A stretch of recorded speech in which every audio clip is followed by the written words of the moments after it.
Hello everyone and welcome to text book super coaching. So इस short video के अंदर हम कवर करने वाले हैं मराठास की history with the rise of Shivaji and till 1761 battle of Panipat तक। तो 17th सेंचुरी जो सेंचुरी थी ना, वो शिवाजी की सेंचुरी थी, मराठास की सेंचुरी थी। ना ही उन्होंने मुगल्स को चैलेंज किया था, उसके साथ साथ उन्होंने अहमदनगर सल्तनत को भी चैलेंज किया था, बीजापुर को भी चैलेंज किया था।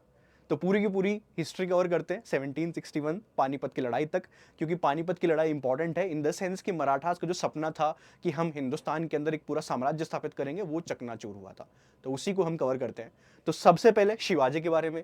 ये पूरी की पूरी 17वीं शताब्दी शिवाजी की शताब्दी थी। उन्होंने ना ही मुगलों को चैलेंज किया हुआ था, उन्होंने अहमदनगर को भी चैलेंज किया हुआ था, अहमदनगर सल्तनत को, जो बहामनी सल्तनत का पार्ट था, बीजापुर सल्तनत को भी चैलेंज किया हुआ था, गोलकोंडा सल्तनत को भी चैलेंज किया हुआ था। तो इनका जन्म हुआ था 19 फरवरी 1630 को, एंड यहीं से ही मराठास का उदय होना शुरू हुआ था। डेथ हुई थी इनकी 3 अप्रैल 1680 को। लेकिन अगर हमें मराठास के बारे में पढ़ना है तो हम शिवाजी से शुरुआत नहीं कर सकते, हमें उनके पहले भी जाना पड़ेगा। तो उनके पहले जो शिवाजी के एंसेस्टर थे बाबाजी, वो एक छोटे से हेडमैन हुआ करते, एक पटेल हुआ करते थे पूना डिस्ट्रिक्ट के अंदर। उदय होता है इनके साथ नहीं, उदय होता है मराठास का शाहजी के साथ। तो शाहजी को परगना मिला हुआ था शोलापुर का और पूना का, और यह परगना उनको दिया गया था मलिक अंबेर के द्वारा।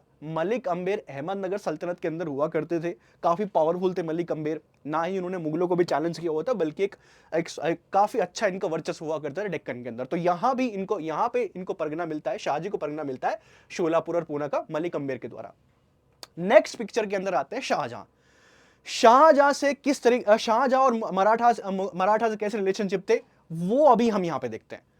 सो लुक्खाजी जाजब जो फादर इन लॉ थे शाहजी के, उनका मर्डर किया गया था अहमदनगर सल्तनत के अंदर।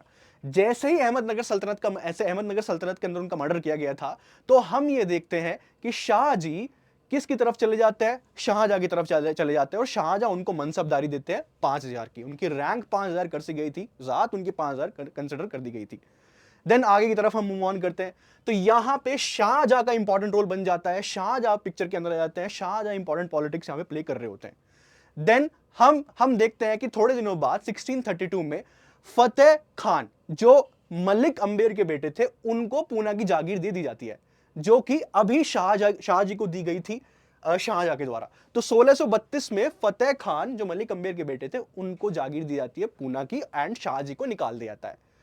जैसे ही शाहजी को निकाला गया तो वो ज्वाइन कर लेते हैं निजाम शाही को, यानी कि अहमदनगर सल्तनत को वो ज्वाइन कर लेते हैं, जो कि इस टाइम डिक्लाइन की तरफ जा रही थी, क्योंकि शाहजहां ने उनके ऊपर अटैक किया हुआ था, उनके साथ एक संधि साइन कर ली थी, एंड उनको ऑलमोस्ट खत्म कर दिया था।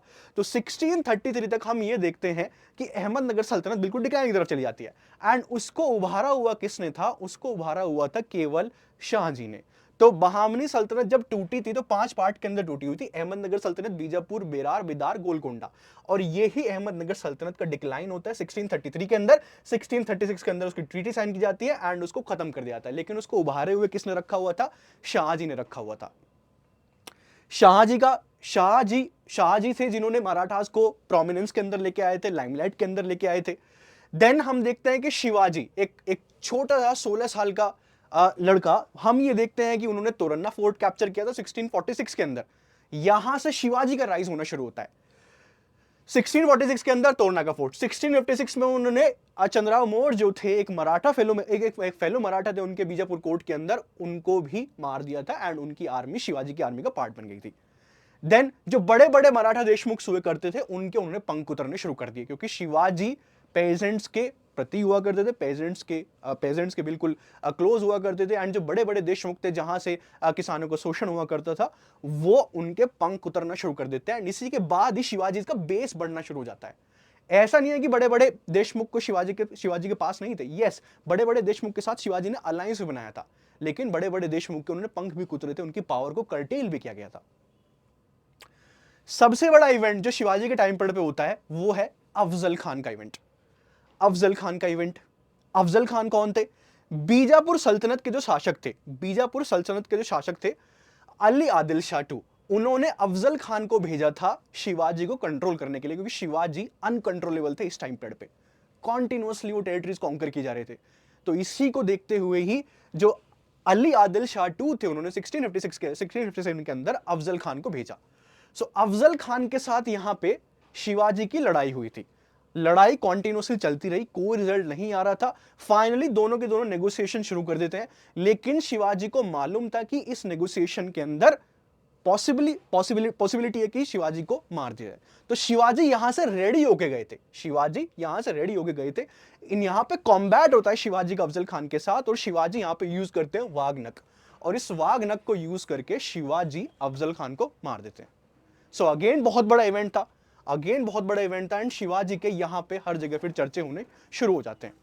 आगे की तरफ हम मूव ऑन करते हैं। फिर अफजल खान के बाद जो बड़ा इवेंट था शिवाजी की लाइफ में, वो था शाइस्ता खान के कैंप के ऊपर अटैक करना। औरंगजेब ने शाइस्ता खान को भेजा हुआ था शिवाजी को कंट्रोल करने के लिए डेक्कन के अंदर, एंड शाइस्ता खान ने शिवाजी को कंट्रोल कर भी लिया था, उनके फोर्ट को ऑक्यूपाई भी कर लिया था।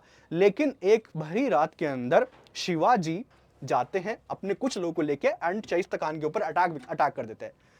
उन्होंने इतना बड़ा अटैक किया शाइस्ता खान के कैंप के ऊपर 5 अप्रैल 1663 को, कि शिवाजी का इसके बाद चर्चा होना शुरू हो गया था हर जगह, पॉपुलराइज होने शुरू हो गए थे शिवाजी हर जगह 1663 के बाद। देन हम आगे मूव ऑन करते हैं, हम शिवाजी के आगे मूव ऑन करते हैं। तो शिवाजी 1664 में पोर्ट सिटी थी सूरत की, सबसे वेल्दी टाउन हुआ करता था मुगल के टाइम पीरियड पे, उसके ऊपर अटैक करते हैं। 1664 में पोर्ट सिटी जो सूरत की थी उसके ऊपर अटैक करते हैं।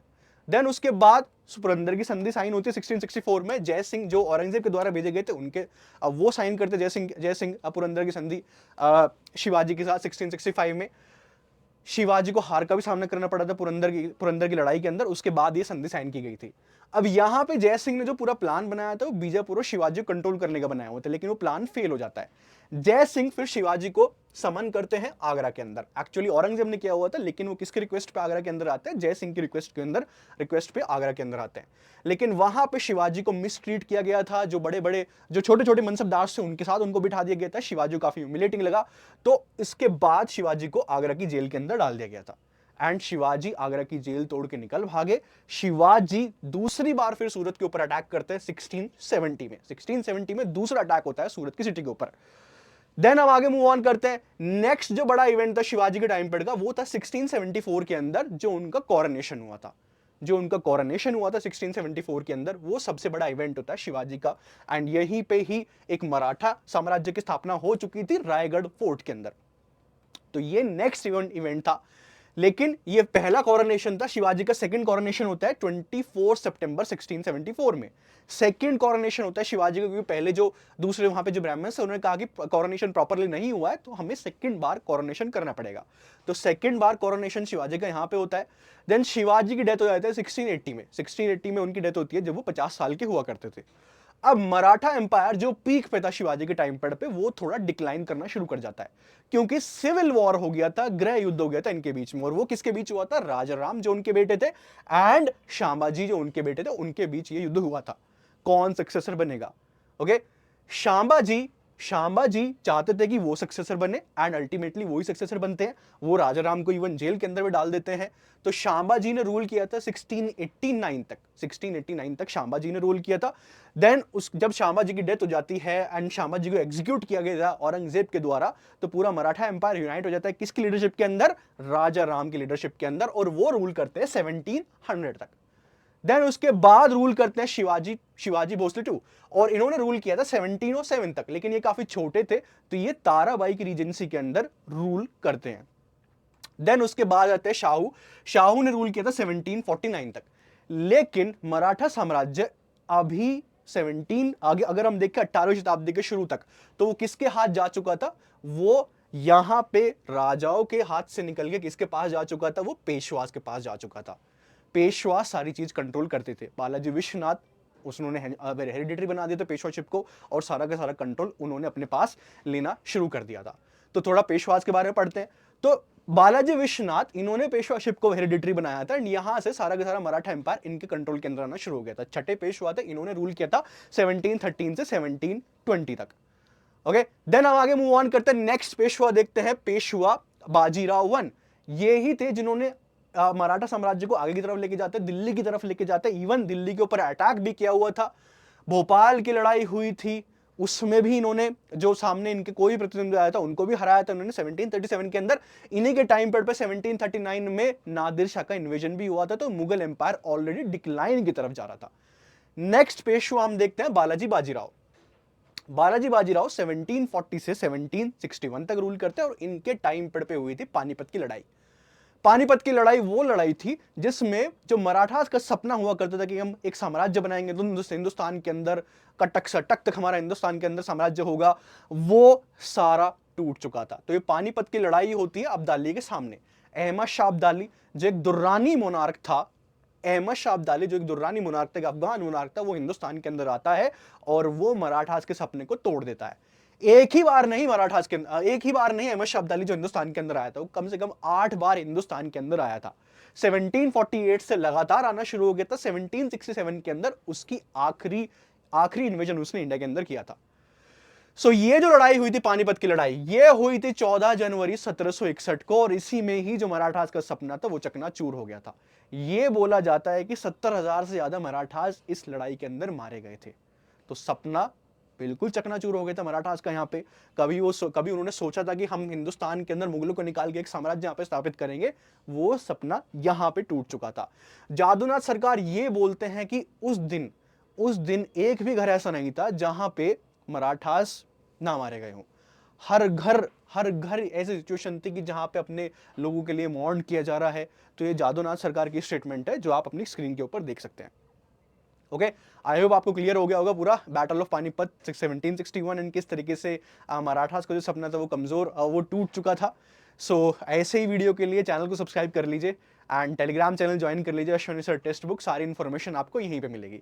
सो हमारे सेशन होते हैं 4 बजे, क्लास टाइमिंग है उसके यूट्यूब के ऊपर, क्रैश कोर्स इस टाइम चल रहा है एंड ऐप टाइमिंग है हमारे 6 बजे। सो मेक श्योर चैनल को सब्सक्राइब कर लीजिए एंड पेपर 1 एंड पेपर 2 की सारी इन्फॉर्मेशन यहीं पे मिलती है। Thank you very much.